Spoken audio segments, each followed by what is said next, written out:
ප්‍රජාතන්ත්‍රවාදී ආණ්ඩුවකට තියෙන ලොකුම අභියෝගය විපක්ෂය නෙවෙයි. ඒ ආණ්ඩුව ඇතුළේ ඉඳගෙන ආණ්ඩුව ගන්න හැම පියවරක්ම හරි කියලා සාධාරණීකරණය කරන කණ්ඩායම. මේ නිසා ඉතිහාසයේ පුරාම ලංකාවේ ආණ්ඩු හොඳටම ඇනගත්තා. ශ්‍රී ලංකා නීතිඥ සංගමයට ආණ්ඩුව හදිසියෙම එන්න කියලා සාකච්ඡාවක් දුන්නෙත් මේ හින්දාද.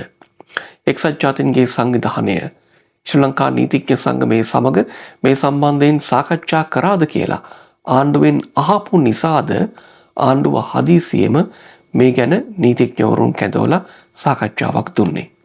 අද මේ ගැන කතා කරමු.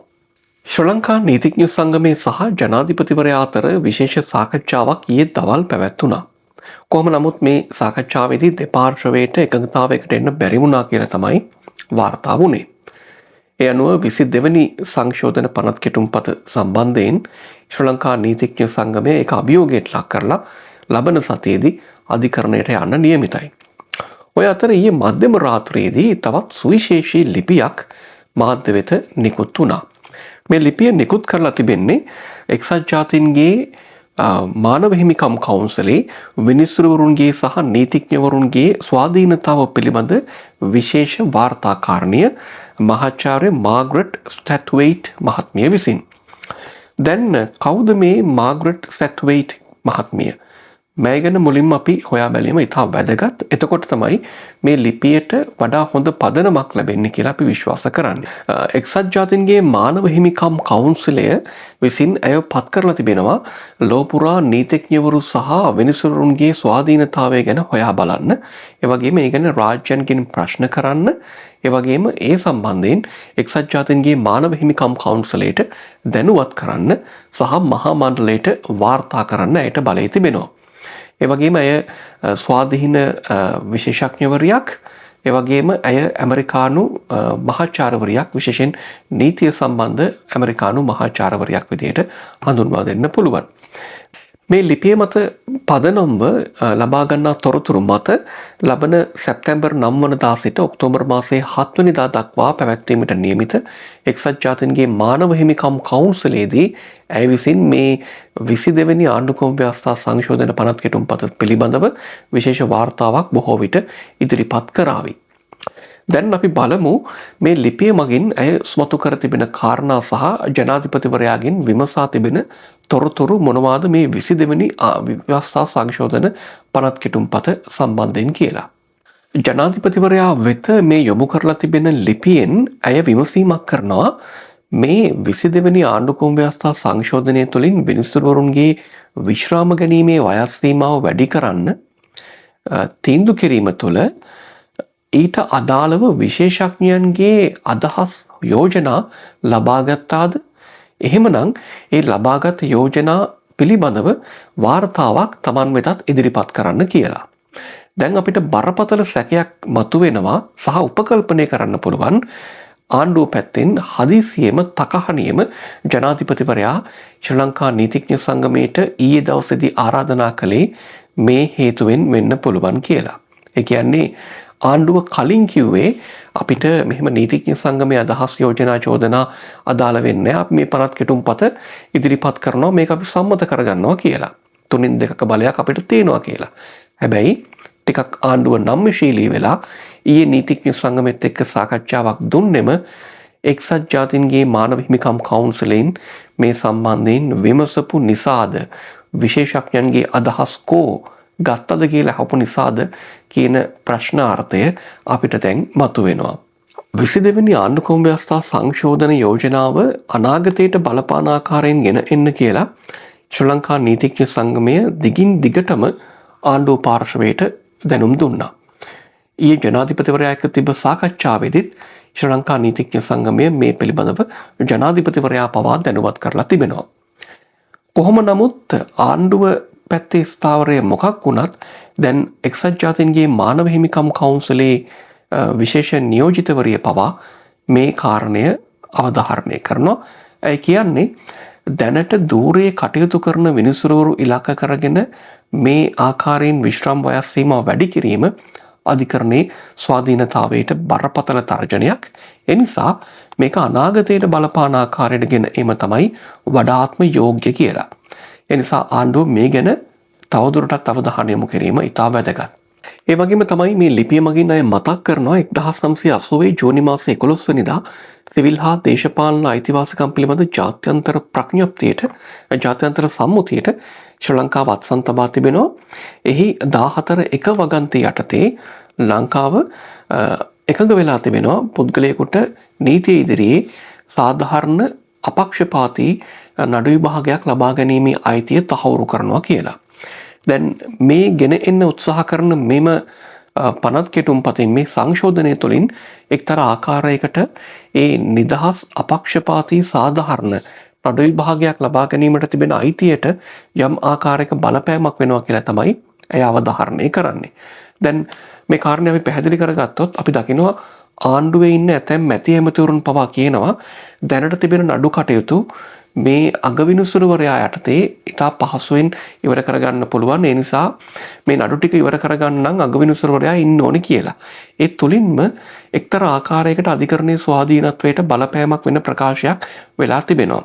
ඒකටින් දැන් අපිට මතුවෙන ප්‍රශ්නේ තමයි එතකොට ඊළඟට එන්න නියමිත අගවිනිසුරුවරයා හෝ අවිනිසුරුවරුන්ට ඒක අධිකරණයට කරන බරපතල අපහාසයක්. ඒ නිසා අධිකරණයේ ස්වාධීනතාවය පිළිබඳව කතා කරන ආණ්ඩුව ඒ ගැන දැඩි අවධානයක් යොමු කරන්න වෙයි. ඒ වගේම තමයි මෙතනදී ඉස්මතු කරනවා දැන් මේ නඩු තීන්දුව ලබා දීම සම්බන්ධයෙන් මේ නඩු විභාග කරන්නේත් දැනට විශ්‍රාම වයස අවුරුද්දකින් වැඩි කරන්න යෝජිත වෙලා තිබෙන වෙනසුරු මඩුල්ලම තමයි. එනිසා මෙතන ලබැදියාවන් අතර ගැටුමක් පැහැදිලිව ඇති වෙනවා කියන කාරණයත් ඇය ආණ්ඩුව පැත්තෙන් ආණ්ඩුවට මතක් කරලා තිබෙනවා.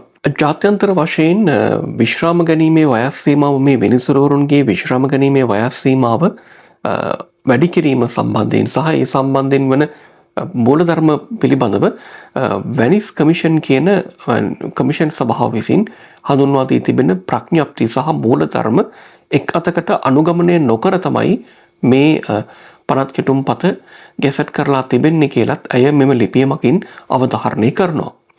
ඒ අනුව එක්තරා ආකාරයකට මෙතුළිනුත් විනිසුරුවරුන්ගේ විශ්‍රාම වයස් සීමාව වැඩි කිරීම සම්බන්ධයෙන් විනිසුරුවරුන්ගේ දූරකාලය සම්බන්ධයෙන් තිබෙන ජාත්‍යන්තර ප්‍රමිතීන් උල්ලංඝනය කර තිබෙනවා කියලා තමයි ඇය සඳහන් කරන්නේ. ඒ වගේම තමයි මෙතනින් ලබැදියාවන් අතර ගැටුමක් ඇති වෙනවා කියලත් ඇය සිහිපත් කරනවා. කොහොමද ලබැදියාවන් අතර ගැටුමක් ඇති වෙන්නේ කියලා ඇය විග්‍රහ කරලා පෙන්වා තිබෙනවා මේ ලිපියේ. ඇය කියන ආකාරයට දැනට දූරේ කටයුතු කරන විනිසුරුවරුන්ගේ විශ්‍රාම වයස් සීමාව වැඩි කිරීම සම්බන්ධයෙන් ඔවුන් විසින්ම මේ නඩු විභාගය සිද්ධ කරන්න නියමිතයි. එතකොට මෙතනදී ඉතා පැහැදිලිව තමන්ට අදාළ ප්‍රශ්නයක් පිළිබඳව තමන්ම තීන්දුවක් ලබා දීමට යාම තුළින් මේ ලබැදියාවන් අතර ගැටුම ඇතිවෙන්න හේතු වෙනවා. ඒ නිසා ඒ ගැනත් ඇය අවධානය යොමු කරන්න කියලා ආණ්ඩුවට ඉල්ලීමක් කරනවා. අවසාන වශයෙන් ඇය ප්‍රධාන කරුණු 7ක් පිළිබඳව මෙතනදී ආණ්ඩුවෙන් කරුණු ඉල්ලා තිබෙනවා. විශේෂයෙන් මෙතනදී මෙවැනි සංශෝධනයක් ගෙන එන්න ආණ්ඩුව සලකා බලපු කරුණු මොනවද? ඒ වගේම මහජන විශ්වාසය සහ අධිකරණයේ ස්වාධීනත්වය තහවුරු කරන්න ආණ්ඩුව ගත්ත පියවර මොනවද?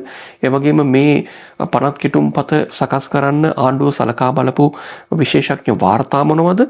ඒ වගේ ඇතුළු කාරණා 7ක් පිළිබඳව වාර්තාවක් තමන් වෙත ලබා දෙන්න කියලත් ඇය මෙතනදී ඉල්ලීමක් කර තිබෙනවා. දැන් අපි දිගින් දිගටම මේ කාරණය ඔබට කිව්වා. ජාත්‍යන්තරයේ මේ ආකාරයෙන් මේ අදහස් ඉදිරිපත් කරන්න කලින් අපි ඉතා පැහැදිලිව කිව්වා මේ කාරණා අපේ පල්ලෙහා ඔබට පුළුවන් බලා ගන්න අපේ ඩිස්ක්‍රිප්ෂන් එකේ දාලා තිබෙනවා මේ සම්බන්ධයෙන් අපි මීට පෙර කරපු වීඩියෝ පටය.